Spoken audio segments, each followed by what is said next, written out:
Superman's box office has sparked one of the biggest debates in superhero movie history. Some say it's DC's long-awaited comeback, others call it a flop.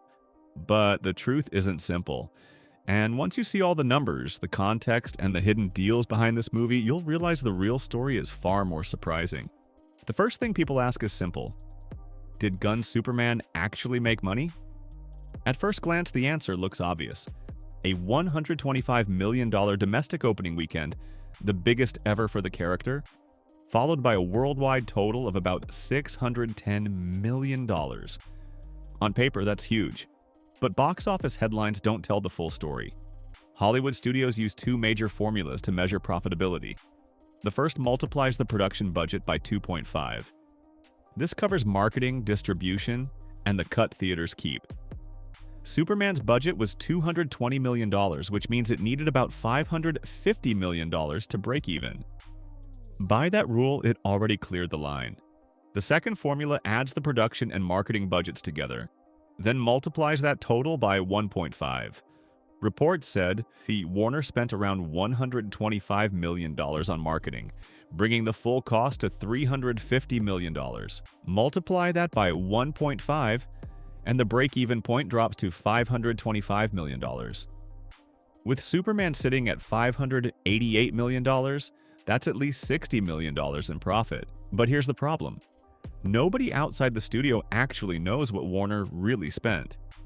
Some industry insiders swear the marketing bill was closer to $200 million, thanks to a global tour, massive ad campaigns, and endless social media pushes. If that's true, then Superman's break-even target shoots up to $637 million, a number the movie hasn't reached. So is it profitable? By Variety's numbers, yes. By fan conspiracy math, maybe not.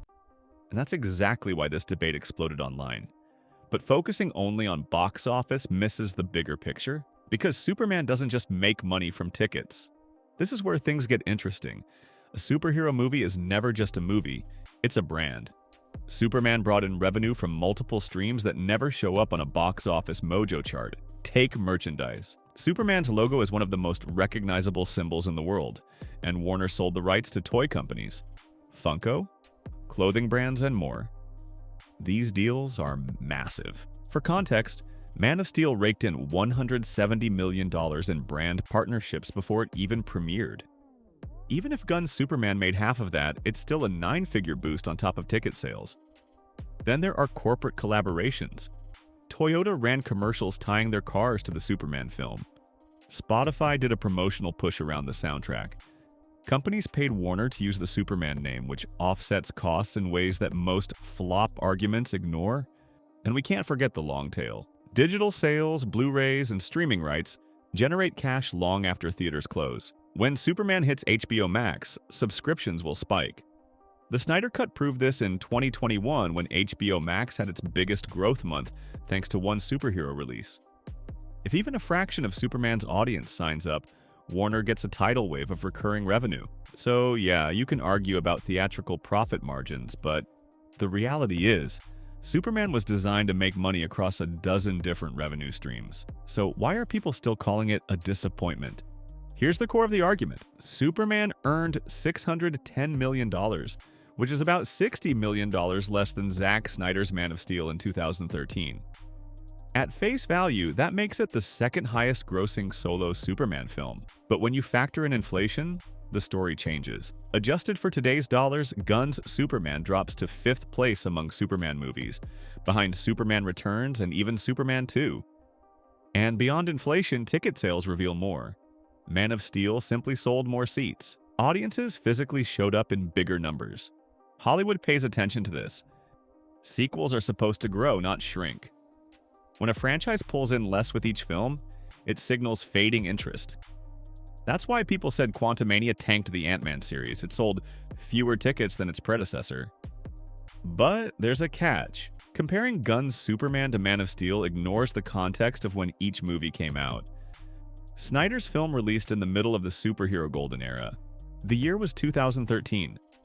Marvel had just dropped The Avengers and audiences were obsessed with superheroes. Even mid-tier movies like Thor: The Dark World could pass $600 million, and Aquaman would later hit $1 billion. Into that environment walked Man of Steel, riding hype from Christopher Nolan's Batman trilogy and fueled by curiosity around a new Superman. Fast forward to 2025, and the landscape is completely different. Superhero fatigue is real. Casual audiences aren't rushing to theaters for every cape and cowl anymore. Marvel has suffered flops like The Marvels and Quantumania. Even DC's own projects, The Flash, Black Adam, Shazam 2, were disasters. DC's reputation heading into Gunn's Superman was radioactive. Cancelled projects like Batgirl created headlines. Actor controversies drove fans away. Years of disjointed storytelling made the brand feel broken. Superman wasn't just another movie, it was fighting against years of bad press and audience burnout. This is why direct box office comparisons can be misleading. Gunn's Superman didn't have the momentum Snyder did. Instead, it had to claw back trust, much like Batman Begins did after Schumacher nearly killed the franchise. And just like Nolan's Batman, Gunn's Superman wasn't designed to win with numbers alone. It was designed to reset the franchise. So let's stop pretending Warner was banking on a billion-dollar Superman movie. That was never the plan. Their goals were threefold: avoid financial disaster, rebuild the DC brand into something respectable, get audiences invested in a new shared universe. And by those standards, Superman was a huge win. Domestically, it earned more in its first 48 hours than the last 4 DCU films made in their entire runs. In its first 10 days, it outgrossed Marvel's Thunderbolts worldwide. More importantly, it gave Warner something historic. For the first time in 17 years, DC beat Marvel at the yearly box office.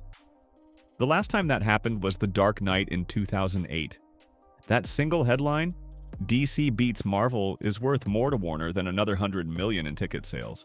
Financially, Warner avoided the disasters of their past. Critically, the movie got glowing reviews. Strategically, they launched a Superman that fans actually liked. And that's where the real success story begins. The numbers were only part of it. The bigger story was how audiences responded. Critics praised the film as a fresh start. Fans rallied around Superman in a way they hadn't in years. Social media was flooded with memes, edits, and hype clips, and Warner capitalized on it. Just days after the premiere, James Gunn dropped the Supergirl Woman of Tomorrow poster. Timing was no accident. Warner knew audiences were finally open to more DC stories. Even older Superman projects benefited. Man of Steel streams on HBO Max jumped by 218%, making it the film's most-watched week ever on the platform. Animated shows like My Adventures with Superman are expected to surge in viewership, riding the new wave of excitement. For the first time since the Snyder Cut, DC fandom wasn't divided. It was united. Gunn had pulled off something rare, making Superman relevant to both critics and general audiences again. So, was Superman a flop? Not even close. It may not have broken $1 billion, but it didn't need to. Its mission was to reintroduce Superman, repair DC's reputation, and prove audiences would give the brand another shot. In that sense, it succeeded exactly like Batman Begins did back in 2005. That film didn't shatter records either, but it reset Batman's legacy and paved the way for The Dark Knight. Gunn's Superman is aiming for the same long-term payoff.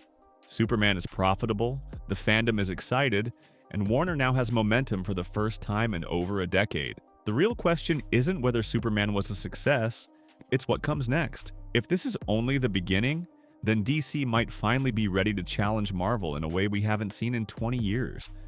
And that's the shocking truth behind Superman's box office. It wasn't about winning the biggest numbers, it was about winning back the audience. And for the first time in years, Superman actually did it. But what do you think? Was Superman a true win for DC, or do the numbers still prove it underperformed? Share your thoughts in the comments below.